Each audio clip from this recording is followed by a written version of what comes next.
Selamat siang teman-teman semuanya. Assalamualaikum warahmatullahi wabarakatuh. Pada hari ini, pada Dies Natalis UI yang ke-74, kami, guru besar, dan dosen, kami semua ada warga dari Universitas Indonesia, ingin menyatakan seruan kampus perjuangan, kampus UI. Karena ini adalah tugas kami, yaitu sebagai lembaga yang harus menjadi mata air bagi masyarakat. Bukan hanya pengetahuan yang harus kami hasilkan, tapi pengetahuan yang bermanfaat buat masyarakat, bukan buat kelompok-kelompok elit saja. Itu sebabnya saya akan membacakan seruan ini. Seruan kebangsaan kampus perjuangan. Genderang Universitas Indonesia bertalu kembali. Kampus kami adalah kampus perjuangan yang telah melahirkan para petarung yang berdiri paling depan dalam menghadapi berbagai peristiwa berat bangsa ini. Para pendahulu kami bahkan telah menumpahkan darahnya. Sebut saja Arif Rahman di tahun 65 dan Yunhab di tahun 98. Tak terbilang pula mereka yang dipenjara tanpa pengadilan pada tahun 1974 dan tahun 1978 karena menolak penguasa yang otoriter. Sungguh menampak diam, seakan kami tenggelam dalam kerja-kerja akademik di ruang kelas, di ruang seminar, laboratorium, dalam tumpukan buku, atau menulis gagasan di ujung pena. Kami tetap mewaspadai hidupnya demokrasi dan mewaspadai pula kedaulatan agar tetap di tangan rakyat. 5 tahun terakhir, utamanya menjelang pemilu 2024 ini, kami kembali terpanggil untuk menabuh genderang, membangkitkan asa, dan memulihkan demokrasi negeri yang terkoyak. Negeri kami nampak kehilangan kemudi akibat kecurangan dalam perebutan kuasa. Nihil etika, menggerus keluhuran budaya, serta kesejatian moral bangsa. Kami, warga dan alumni Universitas Indonesia, prihatin atas hancurnya tatanan hukum dan demokrasi, hilangnya etika bernegara dan bermasyarakat, terutama korupsi, kolusi, dan nepotisme yang telah menghancurkan kemanusiaan serta merampas akses keadilan pada kelompok-kelompok miskin terhadap berbagai hak yang berkaitan dengan kelayakan hidup. Keserakahan atas nama pembangunan tanpa naskah akademik yang berbasis data, tanpa kewarasan akal budi dan kendali nafsu keserakahan, telah menyebabkan semakin punahnya sumber daya alam, hutan, air, kekayaan di bawah tanah dan laut, memusnahkan keanekaragaman hayati dan hampir semua kekayaan bangsa kita. Mereka lupa bahwa di dalam hutan, di pinggir sungai, danau, dan pantai, ada orang, ada manusia, ada flora dan fauna, dan keberlangsungan kebudayaan masyarakat adat, bangsa kita, bangsa Indonesia. Kami resah dan sekaligus geram atas sikap tindak para pejabat, elit politik dan hukum yang mengingkari sumpah jabatan mereka untuk menumpuk harta pribadi, menumpuk kekuasaan, membiarkan negara tanpa kelola dan digerus korupsi yang memuncak menjelang pemilu. Kami cemas kegentingan saat ini akan menghancurkan masa depan bangsa kita dan keindonesiaan kita. Mr. Supomo, salah satu perumus konstitusi Undang-Undang Dasar 45, Rektor UI tahun 51 sampai dengan 54, berpesan agar sivitas akademika Universitas Indonesia dengan otonomi atau kebebasan akademik yang melekat harus bisa merebut kembali zaman keemasan Sriwijaya yang menjadi pusat ilmu pengetahuan dan kesejahteraan. Maka berdasarkan ruh kebebasan akademik yang kami punya, kami berdiri di sini mengajak warga dan alumni Universitas Indonesia dan juga seluruh warga Indonesia untuk segera merapatkan barisan.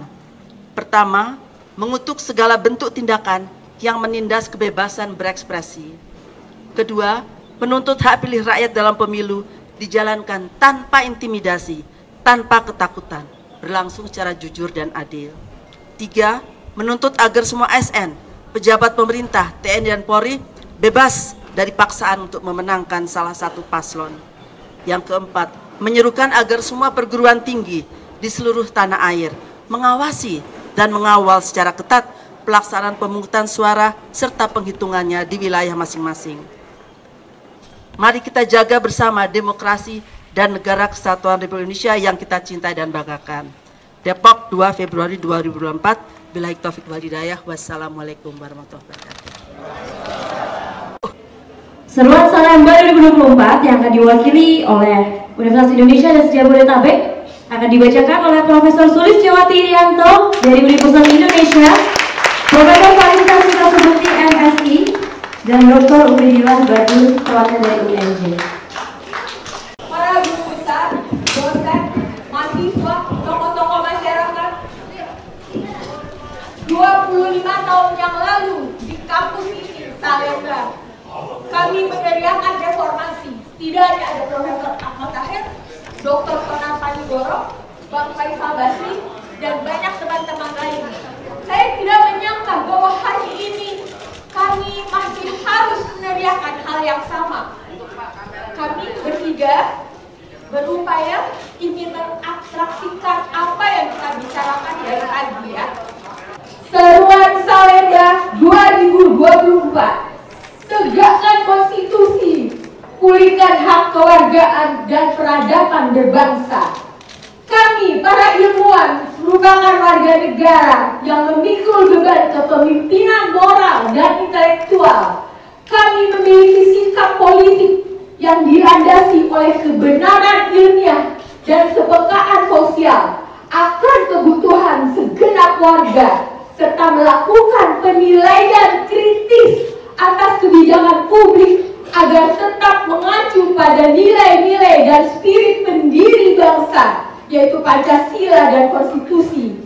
Kami memegang teguh kebebasan akademik dan otonomi keilmuan saat menjalankan fungsi utama ilmu pengetahuan, serta tidak berbicara atau berjuang di atas kepentingan kekuasaan dan uang.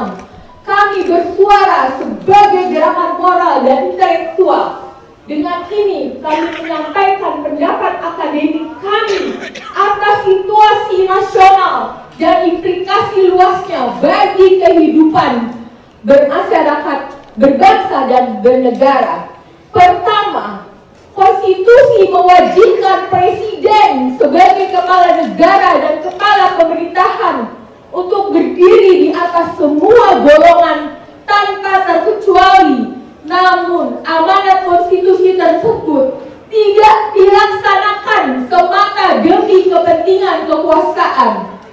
Kedua, konstitusi mewajibkan presiden untuk mematuhi hukum dan kemandirian peradilan. Dalam prakteknya, terjadi penyalahgunaan kekuasaan dengan rekayasa hukum atau politisasi yudisial yang makin meruntuhkan demokrasi, diubahnya berbagai aturan dan kebijakan, melemahkan pemberantasan korupsi, dan merugikan hak rakyat dari bidang kesehatan, ketenaga kerjaan, hingga mineral dan pertambangan yang berakibat tersingkirnya masyarakat adat, hutan, dan kepunahan keanekaragaman hayati sebagai sumber pengetahuan, pangan, dan obat-obatan. Ketiga, instrumentalisasi bantuan sosial atau pork barrel politics dengan alasan menopang rakyat miskin nampak seperti pembiaran kemiskinan. Padahal seharusnya penghapusan kemiskinan dilakukan dengan cara seperti memperluas lapangan kerja di segala bidang, meningkatkan kapasitas penduduk usia muda agar produktif, sehingga memiliki inovasi untuk menghasilkan produk sains, teknologi, kesenian, dan beragam produk budaya. Keempat, selama 10 tahun, pemerintah telah melahirkan berbagai kebijakan yang telah mereduksi substansi pendidikan menjadi urusan administrasi belaka. Para pengajar dibebani berbagai borang penilaian, sementara substansi dan profesionalisme pendidikan terabaikan. Setiap tahun, prestasi pelajar kita dalam sains, matematika, dan bahasa semakin merosot. Ini mengacu pada ranking PISA. Di perguruan tinggi, jarang ada capaian mencolok dalam bidang sains, teknologi, kesehatan, dan sosial humaniora. Oleh karena adanya pembatasan ruang gerak ilmuwan dan hambatan dana, sehingga tidak dapat menjawab kebutuhan kemanusiaan dan peradaban. Kelima, telah terjadi kekerasan simbolik atau budaya melalui bahasa, simbol, representasi kekuasaan, penyalahgunaan ilmu dengan tujuan menyerang kesadaran, nilai, dan norma terkait kebaikan, kejujuran, kebenaran, dan keadilan demi membenarkan tindakan untuk mempertahankan kekuasaan. Kekerasan simbolik adalah awal bagi pembenaran kekerasan psikologis, termasuk intimidasi yang telah seperti menimpa para guru besar di berbagai universitas, khususnya di Jawa Tengah, usai menyatakan sikapnya. Kekerasan budaya akan menjadi pembenaran terhadap kekerasan fisik. Kekerasan simbolik adalah awal bagi pembenaran kekerasan psikologis, termasuk intimidasi, seperti yang telah menimpa para guru besar di berbagai universitas, khususnya di Jawa Tengah, usai menyatakan sikapnya. Selanjutnya, kekerasan budaya juga akan menjadi pembenaran bagi kekerasan fisik. Atas penilaian situasi nasional di atas, bersama ini kami menyerukan: 1. Mendesak negara-negara untuk menyiapkan suksesi kekuasaan dengan cara bermartabat dan beretika demi kepentingan yang luas, yaitu bangsa dan negara. 2. Mendesak dilakukannya reformasi hukum, khususnya atas produk perundang-undangan terkait politik dan pemilu, dan berbagai peraturan perundang-undangan lain yang berimplikasi pada hayat hidup orang banyak dengan proses transparan dan akuntabel, serta tidak lagi merumuskan hukum yang substansinya mengabaikan kedaulatan rakyat, apalagi hanya mengutamakan kepentingan segelintir orang, apalagi satu keluarga. 3. Mendukung parlemen DPR untuk segera bekerja menjalankan fungsi-fungsinya untuk menyuarakan suara rakyat, melakukan pendidikan secara terbuka terhadap penyalahgunaan kekuasaan yang dilakukan oleh eksekutif presiden agar dapat dipertanggungjawabkan secara konstitusional.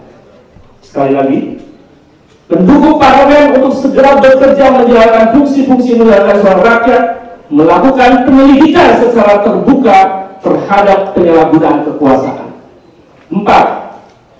Mendesak penghentian intimidasi terhadap warga negara, termasuk terhadap akademisi ketika menggunakan hak berekspresi, dan mengingatkan pemerintah untuk mematuhi konstitusi dan negara hukum. 5. Mengajak warga masyarakat luas agar menjadi warga negara yang paham serta sadar akan hak-haknya dan berani mempertanyakan kebijakan publik, khususnya yang berdampak pada ketidakadilan. 6.